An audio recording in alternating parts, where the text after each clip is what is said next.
চলেন আমরা আবারও ভুলে যাই 21শে জুলাইয়ের সেই মর্মান্তিক দুর্ঘটনার কথা।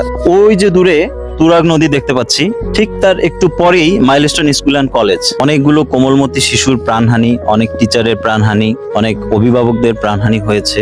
এই দেশ আসলে কাকে সম্মাননা জানায়? আমরা দেখেছি মেহরিন ম্যাডাম তার সর্বশরীর আগুনে পুড়ে গিয়েছিল।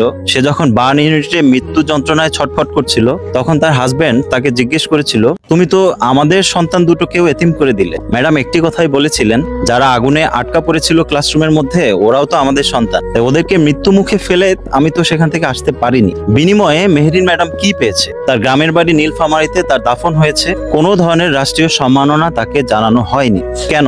এই রাষ্ট্র, এই দেশ আসলে কাকে সম্মান জানায়? আমার প্রশ্ন হচ্ছে, কাকে সম্মান জানায়? মেহরিন ম্যাডাম কি প্রাপ্য না?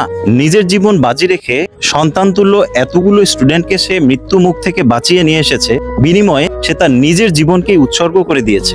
দেশের কাছে আমার একটাই দাবি, মেহরিন ম্যাডামকে মরণোত্তর বীর জননী খেতাবে ভূষিত করা হোক। তার সন্তানদের আজীবন ভরণ পোষণ, শিক্ষা দীক্ষার দায়িত্ব এই দেশ নিতে হবে। আমি শিওর আপনারাও একই কথাই ভাবছেন। এই ভিডিওটি সবচেয়ে বেশি শেয়ার করে দিবেন, যেন কর্তাদের চোখে আঙুল দিয়ে দেখিয়ে দেওয়া যায় একজন মানুষ, সে তার সন্তান, তার স্বামী, তার নিজের জীবনকে বাজি রেখে অন্যদের জীবনকে মৃত্যু মুখ থেকে বাঁচিয়ে নিয়ে এসেছে এবং সে নিজেই তার জীবনকে উৎসর্গ করে দিয়েছে।